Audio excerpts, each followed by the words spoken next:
Hello बच्चों, मैं doctor Radhika Agarwal आपको भारत की मिट्टियों और उनकी समस्याओं के बारे में इस चर्चा को आगे बढ़ाते हुए बात करते हैं। सबसे पहले हम फिर से रिवाइज करना चाहेंगे। मिट्टियां क्या है? मिट्टियां धरती की ऊपरी परत है जिसपे चट्टानों के विखंडन मतलब चट्टानों के टूटने से और पेड़ पौधों के अंशों को से ही मिट्टी बनती है। भारतीय कृषि अनुसंधान केंद्र ने भारतीय मिट्टियों को 8 वर्गों में विभाजित किया है। मैं फिर से बता दूं कि मिट्टियां क्या है।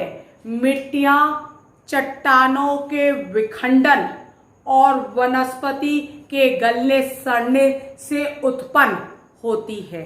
ठीक है, ये ऊपरी परत है।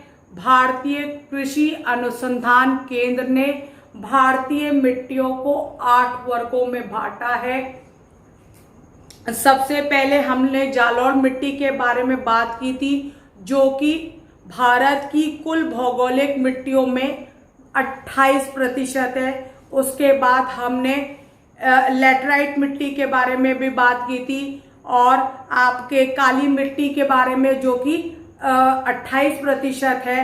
लाल और पीली मिट्टी के बारे में जिसमें बात की थी वो भी 28% है। लैटराइट मिट्टी क्या हो गया आपकी 3%। और अब हम बात कर रहे हैं पर्वतीय मिट्टी, वो भी 3% पाई जाती है। सबसे पहले हम जालौर मिट्टी के बारे में फिर से याद दिला लें। जालौर मिट्टी आपकी किस में है? पर्वतीय इलाकों हिमालय क्षेत्र में पाई जाती है एवं तटीय इलाकों में। तटीय इलाकों में कैसे होता है? पूर्वी तट, भारत के पूर्वी तट और पश्चिमी तट में, और हिमालय के निचले इलाकों में जो गंगा, यमुना और ब्रह्मपुत्र नदियों द्वारा बनाई गई घाटियों से है। ये नवीनतम जल मिट्टी है जो चट्टानों के विखंडन से हुई है। ये यहाँ पे हर वर्ष बाढ़ आती है, जिसकी वजह से यहाँ की मिट्टी नवीन होती चलती है। आज के लेक्चर में हम पर्वतीय मिट्टी के बारे में बात कर चुके हैं। क्यों हम काली मिट्टी के बारे में बात कर चुके हैं, इसका काला रंग क्यों है? ऊपर के पेड़ पौधे के गलने सड़ने की वजह से इसका रंग काला हो जाता है। जैसे जैसे नीचे जाएंगे इसका रंग पीला होता है। इसका मतलब क्या है? वनस्पति ऊपरी सतह पे होती है तो काली मिट्टी हो जाती है। लाल व पीली मिट्टी क्यों होती है? लाल व पीली मिट्टी रिसाव के कारण होती है। ऊपर आयरन, लोहा या रह जाता है, जिसकी वजह से ये ईंट की तरह कठोर दिखती है। लाल होती है इसलिए इसको कठोर मिट्टी या लाल मिट्टी कहते हैं। और नीचे जैसे जैसे हम जाएंगे तो ये पीली रंग की होती है। अब हम बात करते हैं पर्वतीय मिट्टी के बारे में। इसे पर्वतीय मिट्टी या वनीय मिट्टी या फॉरेस्ट सॉइल भी कहा जाता है। फिर से मैं बात करती हूँ।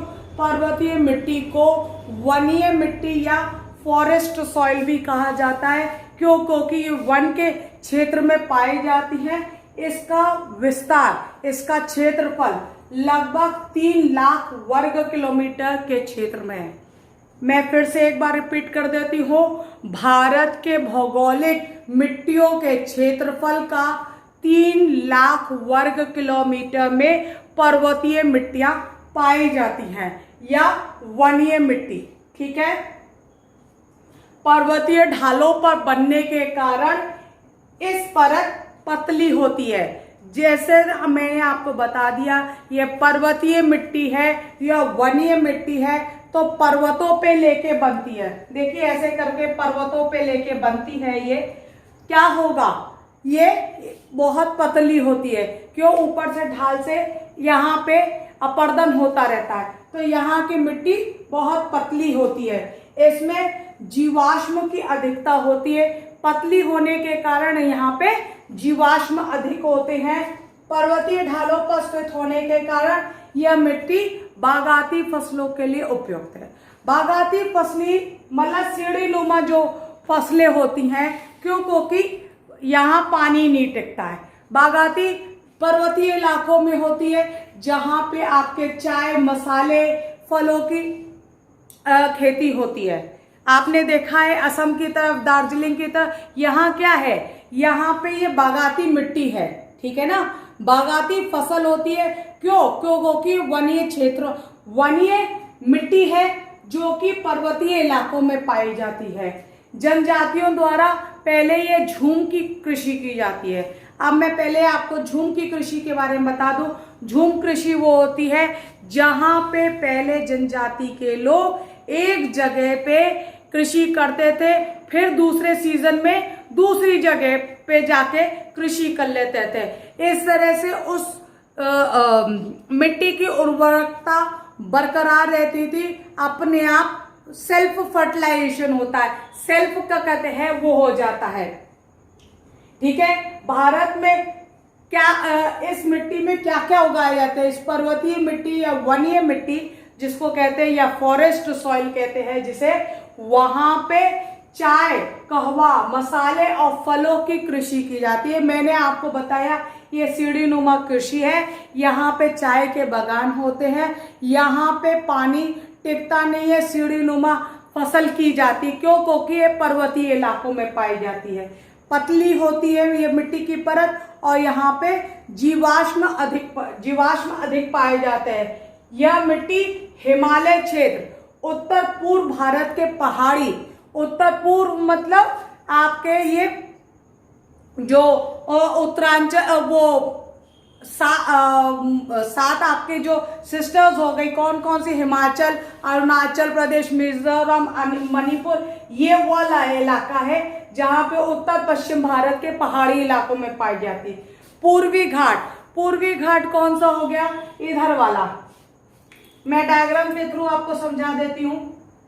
ये तो आपका पूर्वी घाट की तरफ हो गया, ठीक है। पूर्वी घाट, यहाँ पे आपको 7 बहनें हो गई। कौन कौन सी 7 बहनें हो गई? अरुणाचल प्रदेश, असम, मिजोरम, नागालैंड, मणिपुर, त्रिपुरा।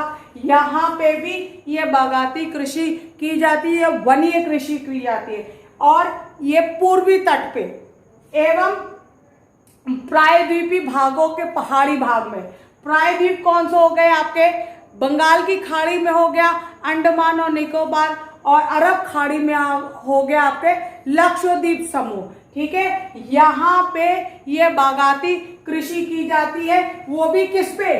पर्वतीय मिट्टी में। वहां क्या क्या उगाया जाता है? वहां आप चाय के फसलें, आपकी कहवा, मसाले, फल फूल, ये उगाए जाते हैं इस मिट्टी में। ये बहुत पतली होती है, यहाँ जीवाश्म अधिक होते हैं, और 3 लाख वर्ग किलोमीटर के क्षेत्र में ये भारत में फैली हुई है। मात्र 3% में है। मैं फिर से रिपीट कर दूं, ये जो 3 लाख वर्ग किलोमीटर के क्षेत्र में है, ये पर्वतीय मिट्टी, ये भारत का केवल 3% भाग में ही मिलती है, ठीक है ना। केवल आपको मैप के थ्रू समझा चुकी हूं मैं। यहाँ पे उत्तरी पूर्वी भारत के जिले वो हो गए, प्रदेश हो गए, पूर्वी घाट हो गया, यहाँ पे आपके प्रायद्वीपी द्वीप हो गए। ये क्या है? यहाँ पे बंगाल की खाड़ी में हो गए। तो यहाँ पे ये पर्वतीय मिट्टी पाई जाती है, वनीय मिट्टी जिसको फॉरेस्ट सॉइल कहते हैं।